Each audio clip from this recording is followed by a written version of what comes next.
Good morning, ladies and gentlemen. Welcome to my new video. I'm going to be talking about Ukraine today, and there's a lot to talk about and a lot I've missed over the past few weeks. And also, if you can kindly join my new channel, the link is in my description. Basically, this channel's got 2 strikes, 1 more strikes, and this channel will be shut down. So hopefully I'll be moving on to my new channel very soon. So if you can subscribe to it, I really appreciate it. And also don't forget to like, share, subscribe, do what you can to help promote the channel as well. Okay guys, so Ukraine. I have been following the news about Ukraine over the last few weeks, and a lot of stuff has happened, and I'm going to be talking about some new developments that's been happening and also some old developments as well. So obviously the main thing that's happened over the past few weeks is this picture you see with Zelensky standing all alone. So I will come back to this story because it's quite old, but I'm going to be talking about some of the latest stuff that's happening around Ukraine. So the first story I've seen is this Ukrainian journalist. This is coming from a Ukrainian source, by the way. This is not a Western source or a Russian source. This is coming directly from Ukraine. Ukrainian journalist has said over 310,000 Ukrainian soldiers have been killed. So this guy, because he reported this story, he is absolutely getting slaughtered online, and you can see outrage has sparked in Kiev by renowned Ukrainian journalist Roman, I can't pronounce his surname, sorry guys, Facebook post as it claimed that 310,000 Ukrainian soldiers have been killed during the war with Russia. So there's been a lot of outrage on social media, on Ukrainian national television, and they're absolutely slaughtering this guy for speaking the truth. And because he released these kind of numbers, he's been completely cancelled. And this shows the kind of environment it is like in Ukraine at the moment. You are not allowed to speak the truth. If you speak anything outside the narrative, you get cancelled or get put in jail or get killed. Simple as that. So this is what's happening, and nobody's allowed to speak the truth. And this is why I believe Zelensky is basically putting all of these soldiers into their deaths or into harm's way, because if any of this truth actually comes out, do you really think people will gladly kill themselves for Zelensky? You know, all the news in Ukraine has been, you know, very much following the narrative that Ukrainians are winning, Russia's losing, you know, Ukraine's taken 50% of the territory that Russia's taken, all of these stuff that Blinken's saying, all of this stuff that's coming out of Western papers, British papers and stuff, you know, they're just following this narrative, and this is what's fooling the Ukrainian people, because nobody is actually speaking the truth over there, and if you do speak the truth, you get completely cancelled. So this figure of 310,000 seems very much accurate for me, especially over the last few months. These Ukrainians have been absolutely killing themselves. I would say mass suicide, absolute mass suicide by killing themselves in the battlefield. I mean, this has to be the worst tactics in war I've ever seen in my whole entire life. You know, and I've been, you know, I'm in my late 30s, guys, and I've been through quite a few wars, namely the Iraq wars and stuff like that. Imagine the Americans, say the Americans were holed up in the green zone, and you have all of these Iraqis basically flooding the green zone, trying to attack the green zone with no air cover, right? With no air cover. And they're absolutely trying to flood the green zone. What do you think that's going to happen to all of these Iraqis? They're going to be blown out. It's mass suicide. They're going to be blown out the water or blown out the sky. Because what the Americans would do, they would start sending missiles to their positions. They will start sending helicopters. They will start sending 35 jets to start bombing them. If you have no air cover, nothing to protect the ground troops, they're pretty much useless, and they're pretty much going to be sitting ducks. And this is what's happening to these poor Ukrainians. They're just absolutely lambs to the slaughter. And I don't know who's running this military operation, because whoever's running this, it must be on drugs. I mean, I'm not joking. And I think it's actually Zelensky who's doing it, because I don't see any of his lieutenants in charge of this. I think the last lieutenant guy who kind of tried to stop this from happening, he got sacked or he got downgraded. Nobody's allowed to say anything against Zelensky. So he's just sending these troops to their deaths because of what? Because Biden told him to do it, or NATO's told him to do it, because the administration in the United States, they were expecting a counterattack, and they said to Zelensky, there better be a counterattack or else. So he's just sending these troops to their death, and it is this meaningless deaths, I'm telling you, absolutely meaningless. And the Russians are just sitting back, absorbing all of this counterattacks and absorbing it and just killing these Ukrainians at will. This is the worst tactics in war I've ever seen in my entire life. I mean, even the Taliban had better tactics than these Ukrainian guys. I mean, come on. I mean, nobody's disputing the brave Ukrainian troops. Obviously they're very brave. But they must be really stupid, though, but following these ridiculous orders and killing themselves. I think the only intelligent Ukrainian soldiers out there who are the ones surrendering to the Russian military, the ones that are surrendering, saying, you know what, I'm done playing with these ridiculous tactics, and just surrendering. I think at least they've got a bit of brain. But these other Ukrainian soldiers who are just absolutely killing themselves. And we've seen these clips on YouTube and the internet and social media, where all of these Bradleys and Leopard 2 tanks are all huddled together, and they're stuck in mines, and they're all getting blown up one by one. And there's one particular Ukrainian guy who jumps off a Bradley and lands right on a mine, gets his leg blown off, and he's like dragging himself back into the Bradley. We've seen all of these clips. I mean, seriously, how ridiculous is that? Absolutely ridiculous. It's just absolutely slaughtering themselves for no reason. And why don't the Ukrainians stand up for themselves? Why don't they stand up against Zelensky and say, you know what, we're done listening to you getting ourselves killed, and what do we have to show for it? So I'm going to go back to this picture again, this first picture. And I think the picture at the bottom kind of tells a million stories and a million words. It's one of those pictures where you know that you've been had, you know that you've been done, you know that you've been spat out. You can see from May when he not just May, but throughout the first year, where he was basically going all over the world, and he was getting standing ovations from Congress and the European Parliament. He was getting the king's treatment. He was meeting all sorts of celebrities.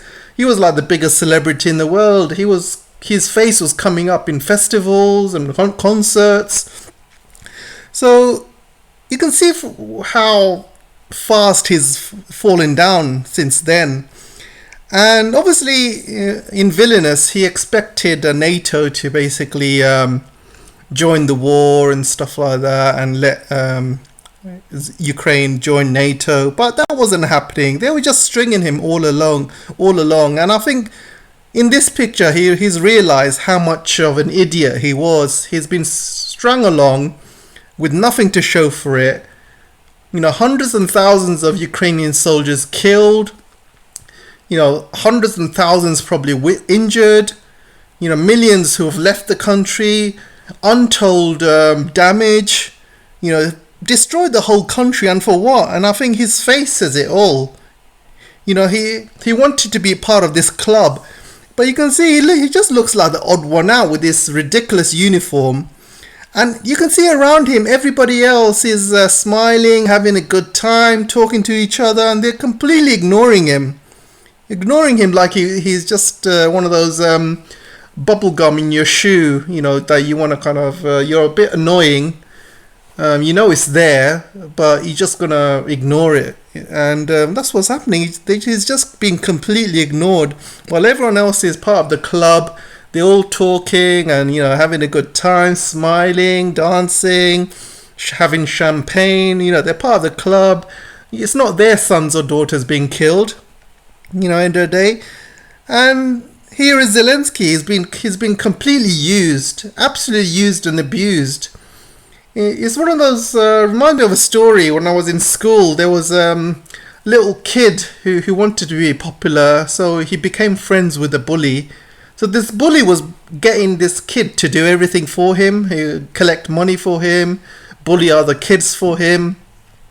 And one day the bully decided not to be his friend anymore, and he dumped him. And guess what happened to this little kid who was the bully's assistant?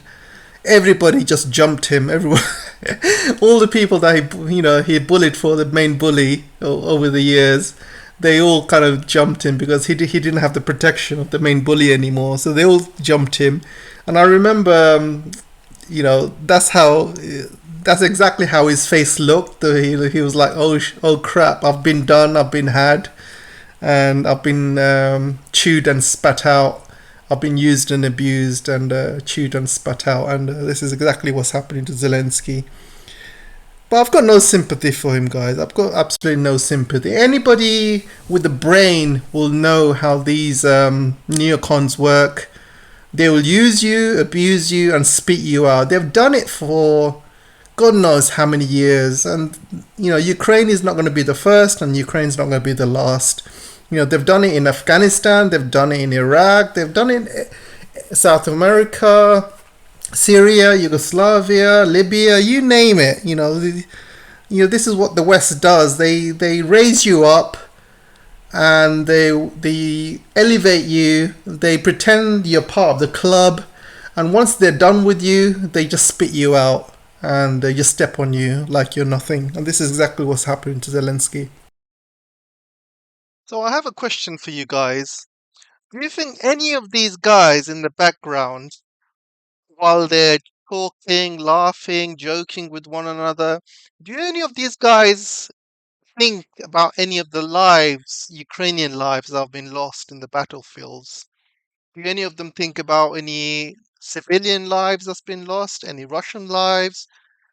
The countless destruction of infrastructure with cluster weapons that's being thrown all over Ukraine, which is going to take hundreds of years to, be mined and clean.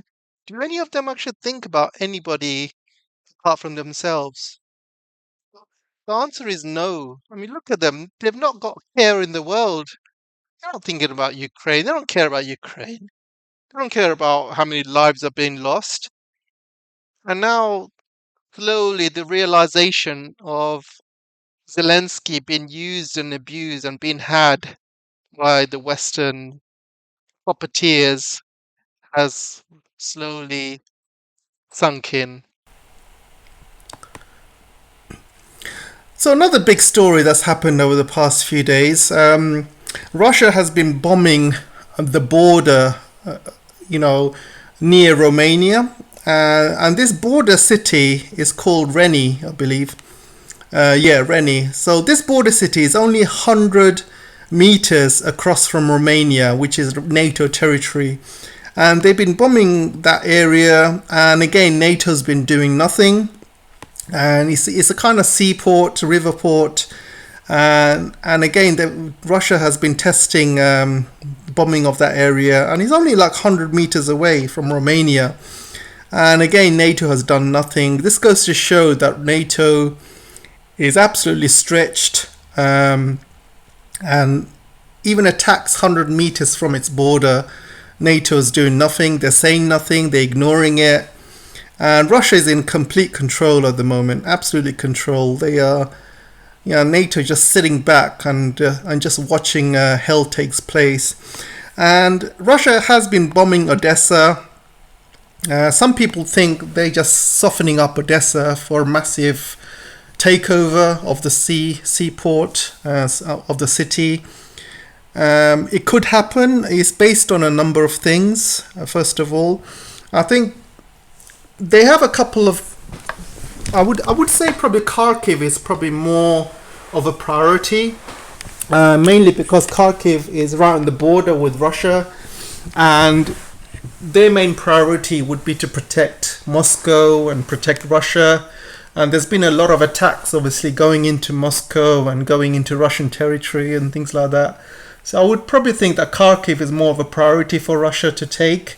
And once they take that massive city, they have a huge kind of area which they can protect Moscow from and stuff like that. So I think Kharkiv is probably more of a priority. But Odessa they will take, but uh, it depends on a number of things. Number one is the situation between Poland, Wagner forces, Belarus, and Lithuania.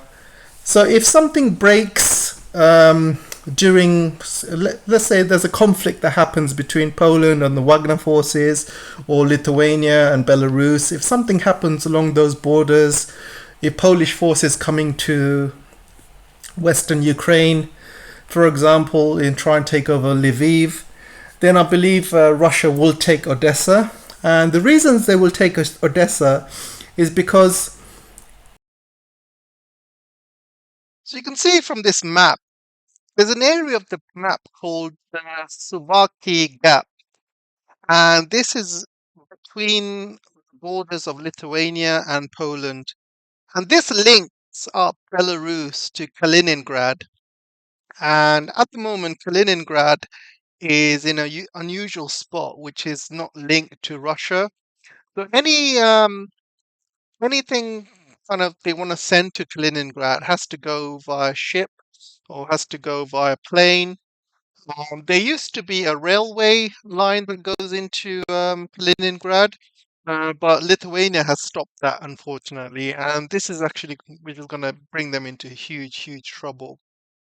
So at the moment, there's Polish troops on the border between Belarus, Ukraine, and and Lithuania as well. And there's currently the Wagner troops on the Belarus border. And Poland's looking to go into Western Ukraine. They're claiming Western Ukraine as one of their own lands, and they want to take Lviv and things like that. And there's questions being raised that Poland, Lithuania, other countries like UK are going to go into Western Ukraine and take a huge chunk of land. And there's also questions about Wagner forces going into Poland and attacking Poland and Lithuania. So this could escalate very, very fast. And if this does escalate, then Russia would have to get into this area very fast. And one way they need to get into this area would be via this strip of land called Transnistria. And if Russia takes Odessa and southern Ukraine, this will give link up Transnistria to the rest of Russia and have a land bridge directly into Russia. And you can see this gap here. This will take Russia right into Western Ukraine. So they will completely bypass central Ukraine and go directly to Western Ukraine, where they can help the troops defeat Poland if Poland decides to go into Western Ukraine. So this is so if things escalate along the Western Ukraine area, I believe Russia will take Odessa. If it does not escalate, I believe Russia will probably take Kharkiv first. And Kharkiv is very much a Russian town, a lot of Russian speakers there. And Kharkiv is a very, very important area for Russia. It's one of the big cities uh, close to Moscow. And they have to take that city if they're going to reduce attacks going into Russia and going into Moscow. So that would protect a lot of the eastern parts of Russia, I mean, western parts of Russia, eastern parts of Ukraine, and that is geographically that is more important. So talking about Kaliningrad, um, Lithuania has stopped some transit going into Kaliningrad, and they stopped it because of Western sanctions.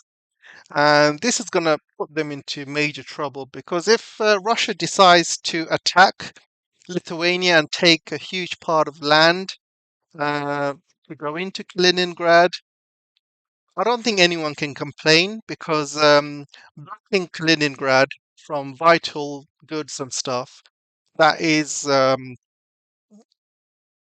don't think I don't think anyone can complain if they decide to kind of take a huge part of Lithuania to get into this ground because this is Lithuania basically fanning the flames and when you start poking your finger into the lion's eye, don't expect the lion not to fight back, or the bear, shall I just say. So Lithuania is pretty much asking for it. And if Russia does attack Lithuania and take a land bridge to Kaliningrad, I don't think NATO would interfere, to be honest, because if NATO wanted to interfere, they would have interfered a long time ago. I mean, NATO basically, end of the day, NATO wants its own survival, end of the day. And if NATO gets involved in this war, it's nuclear, exchange all the way.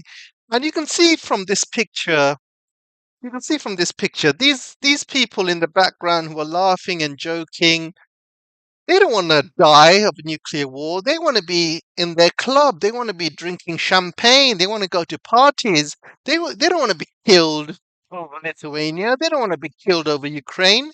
These countries don't matter to them. These lives don't matter to them. NATO is all about one thing. That's all about making money for the military industrial complex. That's all. That's the only purpose. It's not to protect Europe. It's just NATO's used as a tool for US hegemony to be spread across Europe and the rest of the world.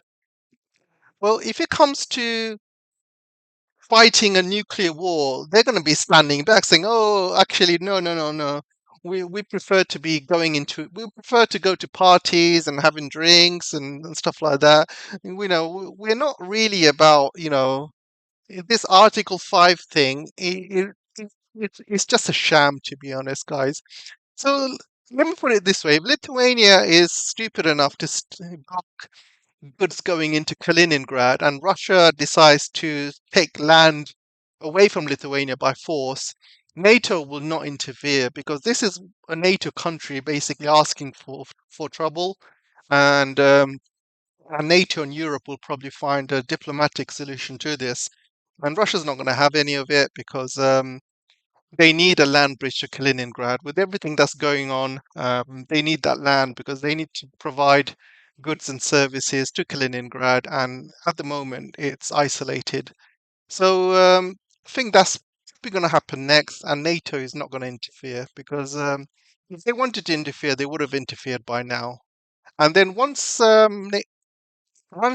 Russia takes land bridge to Kaliningrad and NATO does nothing, NATO will lose all credibility, and the whole world will know that NATO Article 5 is a sham, and you will start to see NATO collapsing because all of these other countries are going to be thinking this Article 5 thing is just a sham. It's all about US's interests. If US doesn't want to, you know, take the Article 5 into effect, he only matters when he matters to the US, then it's just a sham end of the day. Everyone, wants to survive. Nobody wants to be in a nuclear war. So they will look at it and they will think that Lithuania basically started this fight and they kind of deserve it. And Lithuania doesn't matter to US or to NATO. It's just a small country. Same way Ukraine doesn't really matter. All these lives being killed in Ukraine doesn't really matter to them.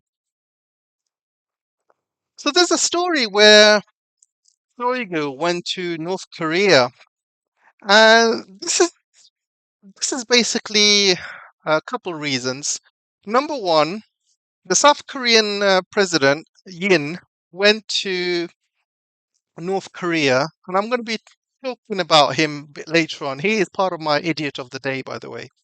So he went to Ukraine to meet up with Zelensky, and he promised him military aid and all sorts of things. So Russia's not very happy about it, and they did a couple of things. They blocked Yin's access to Russian airspace because when Yin flew to Ukraine, he flew over Russian airspace because South Korea was one of the countries which was not sanctioned by Russia. I mean, South Korea was not involved with sanctioning Russia, so they can fly in and out of Russian airspace no problem. As soon as Yin landed in Ukraine, met up with Zelensky, Russia decided to those no-fly zone sanctions to Yin, and Yin couldn't really fly back to South Korea using the same method, flying over Russian airspace. So that was a huge own goal, and this is why Yin's kind of one of my idiot of the days. So the other stupid thing that Yin did was he met up with Zelensky. He promised him military aid and things like that. And Russia warned him before. They said, look, if you give military aid to Ukraine, we're going to give military aid to North Korea. And this is exactly why Shoigu is in North Korea. He's obviously talking to the North Koreans, and they're going to probably discuss aid. They're going to probably discuss military partnerships, technology transfers. And this is all down to South Korea's ridiculous and idiotic posturing, going along with the West, and then making Russia angry with the action. So obviously, every single action has an immediate reaction, and this is a reaction to that. So Russia also had s- uh, basically the Russia's leaders basically had a chat, and they decided that Lithuania becoming independent is illegal. So they all voted, and this vote basically passed in parliament, and they all decided Lithuania's separation from the Soviet Union was illegal. So according to Russia, Lithuania is still part of the Soviet Union or still part of Russia. So take it as you may. I think this is because they will probably take parts of Lithuania to have the land bridge to Kaliningrad, and they're putting everything in place. And this is one of the things they're putting in place. So there's a story I found on Twitter, basically. One thing here, you can see Zelensky with his wife, and you can see his wife letting go of his hand, and he's like grabbing it by force. So obviously there's some sort of marriage problems. It's a sham, in front of the cameras they want to show like they're friendly and smiling in front of each other.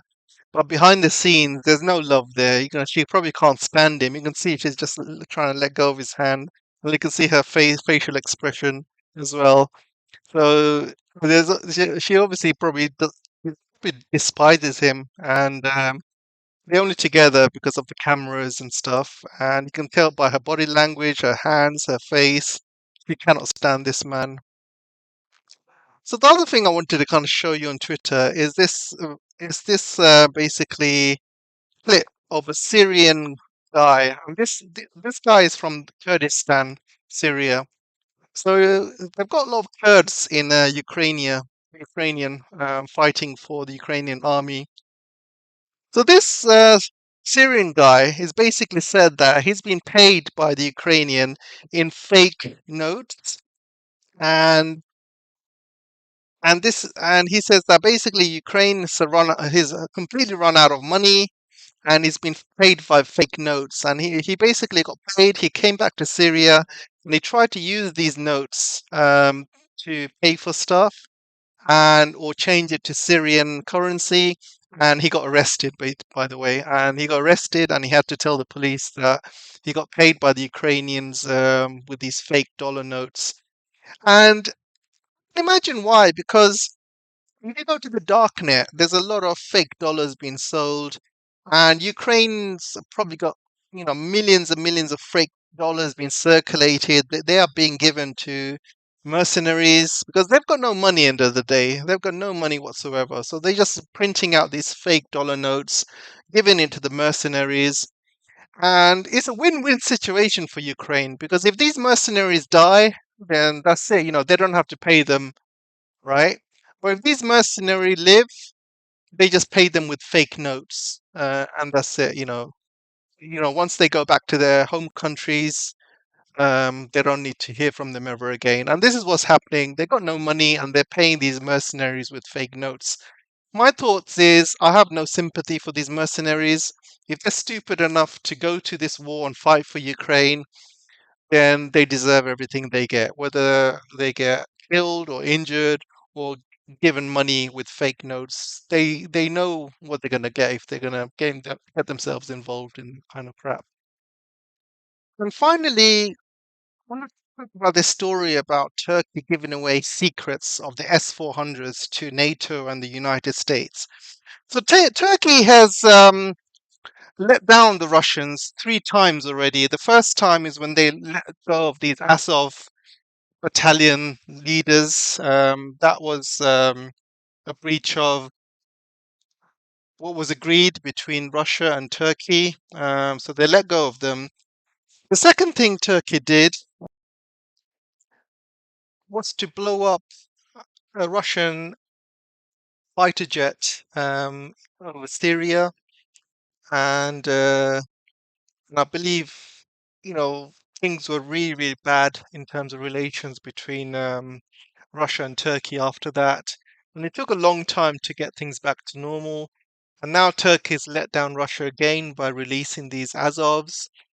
And now they're doing another thing. They have given the S400 technology to the Americans and NATO. And again, this is a complete betrayal. And and it's not good, really. I don't know what Turkey's playing at. Turkey seems to be one of those countries that's right in the middle, is neither here nor there. It keeps insulting the West, then also it keeps insulting Russia. It is a troublemaker in NATO.